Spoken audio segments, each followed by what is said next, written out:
This is Micornus Phokane, the leader and the founder of Church Governance Solutions. Today, I want to just advise pastors again and speak about church splits and how do you manage a church split as a pastor. And these are things that are often happening, particularly in the days that we're living in, where people walk away because either they don't want to submit or because of some conflicts that they have with the senior pastors, or sometimes there are people that are just dissatisfied with the place where they are, and they go out and to say they are going to open their own churches. And we have seen church splits whereby people will walk away of a church and therefore they are followed by other members. And some of them not just being followed, but they literally recruit members to walk out of the church and go and open another church just not very far from where the church was. And we have seen this happening and we cannot ignore and become ignorant about it. These are what we call church splits. And I want to speak a little bit about church splits today by maybe just assisting pastors and maybe making you aware of how to handle then a church split, because it's very, very important to do so. The first thing that I want to bring about for you pastors to manage how to manage a church split, it is actually to try to understand the reasons, if there is any dissatisfaction maybe of the people living. Because the problem is that if you are having people that leave because of dissatisfaction, it could be that there are more people that are still going to leave. So please understand the reason. And if you understand the reason, try to put mitigation factors and try to stop it. Try to deal with the situation of dissatisfaction so that those that are still remaining, that may still be thinking of going, they realize that there's a change of the situation. There's an attendance of that situation. You're attending to it and you're sorting out the matter that they may actually split because. And this is very important, because if you don't find the reason why people are splitting, or you try to cover up that reason, or you try to be defensive about it, you are going to hurt the church. You're going to see the church even splitting more. Or even if it's not the same split, you might actually have other church splits that are following. So therefore, finding the reasons or investigating the reasons why people are leaving and going to open their own churches and people are splitting out of your church, those reasons would actually help you to mitigate it. And as I said, it will actually help you to solve if there's any solution that is needed to the problem that you need to solve. The other thing is engage the parties involved to try to amicably bring a solution. Now, many times when people split, we are actually becoming very bitter, we are angry, and we don't want to talk to them at all.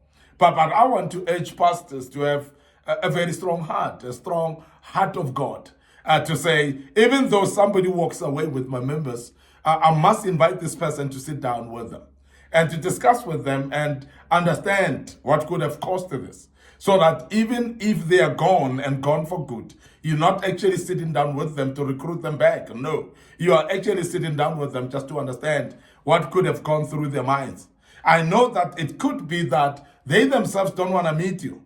They themselves don't want to sit down with you and talk to you. Hard luck, that's okay. But if they are able to sit down with you, they may be able to give you an insight of what has happened in their minds, so that they can share to you what caused them to cause a church split, so that you can be able to avoid that in future. Because sometimes people break away to cause a church split, not because of the fault is with them. The fault could be with you as an individual.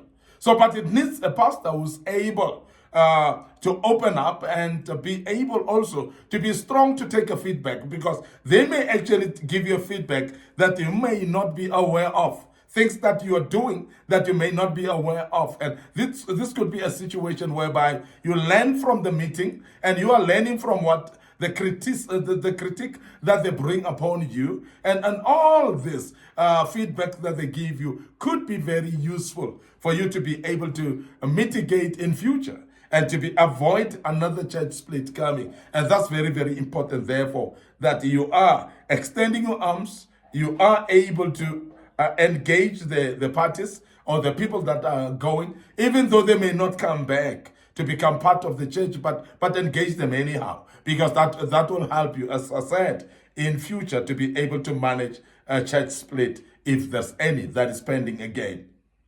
Now, if deadlocked, release the people in peace. If these people are already not gone yet, if they are not gone yet, but when you discuss with them, it was an issue of either they come back or not. In this regard, if these people are actually adamant they are going, if they are saying they are going to open their own church, so please release them in peace. Because one thing that you don't want to be faced with is to become bitter with the people, and then that bitterness actually simmers around your own ministry as well. Because that bitterness, remember, you're going to spew it out to the people, and you're going to affect your own members that are remaining loyally to you because you are bitter about the split. And sometimes pastors that are bitter about the split, they would even stand on the pulpit and start criticizing the person that has actually split the church. They'll start talking bad about that person.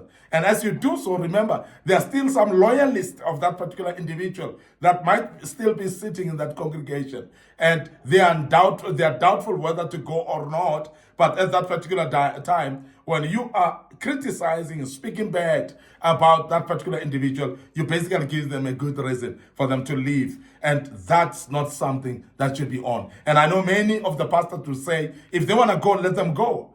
And it doesn't work that way, because there are people that split not because they wanted to go. It's because there are some issues that need to be addressed. If those issues are not being addressed, they are leaving. If those issues can be addressed, some people could continue and serve the Lord in the same church. It's not that they want to leave sometimes. And that's something that we need to consider as pastors, and be able to actually have a heart of saying, maybe we can still salvage the situation, and have the heart of humility of ourselves and say, let's forgive and forget and continue. And also, if people leave, in any case, we should not be bitter about it as well. And that is very, very important that we emphasize that.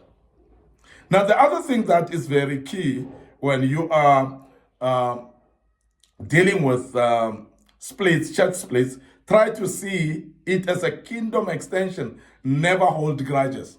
Because there are those people that would actually come out and go and open a very successful church and not very far. And this is the reason why, as church governance solutions, we always encouraging pastors to be able to release people freely. Because there are those pastors that they're scared to release people. They are actually reluctant to release people. You find that even people that come clearly to you and say, but God has called me to go and open my own ministry, there are those pastors that refuse to release people. And as church governance solutions, we always encourage that you release people peacefully. Even those that have already started saying they're going to split the church, and they are already taking some members to go and open their own churches. So please release them peacefully. Because if you don't, it is going to cause bitterness in your heart, as I've said earlier. And that bitterness will be affecting your own congregation as well. So this is very key. And if you want to be able to cope with it, so take it as a kingdom extension. Okay, they are gone. They are going to preach the same gospel that I preach. They are going to extend the kingdom of God. So take it that way. And as soon as you take it that way, you're guarding your heart. You're protecting your own heart through just taking it that way, because that will help you to say, but this is an extension of the kingdom of God, and therefore justify it that way. It will be something that will comfort you as well. Very, very important that we look at it that way. Always remember, the people do not belong to us.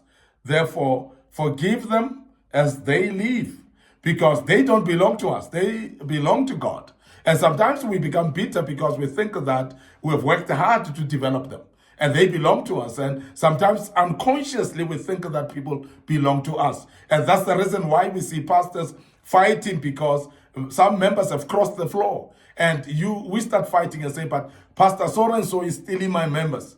And as if the people are ours. And I want to emphasize that the people are not ours. The people belong to God. So therefore, when people leave, take it as such and say, but they belong to God, so therefore I don't need to stress about it. As long as they are still in God, they are still serving the kingdom of God, let them go and release them from your heart as well, and don't remain bitter in your life. And that's very, very important. People don't belong to people.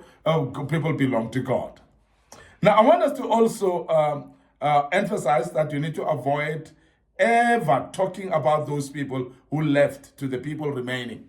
When you start to speak about the people who left to the people that are remaining, as I said, what you are doing is they're still loyalists. They are still friends of those people. They are still relatives of those people. And you're speaking bad about them. Remember, they are going to know what you're saying. And what will happen then, it will cause bitterness and strife between you and them. And therefore, how do you then serve God with strife and bitterness in your heart? And you cannot continue being on the pulpit, serving God with a heart of strife and bitterness. So we want to urge you as a visionary, as a leader, when people have left, don't spend even a single minute or second of mentioning their names on the pulpit or complaining and grumbling about them. They've left. Let's not talk about them. Let's move on from here on. Because the more you speak about them, the more you promote them, the more you justify their actions as well. Because they would say,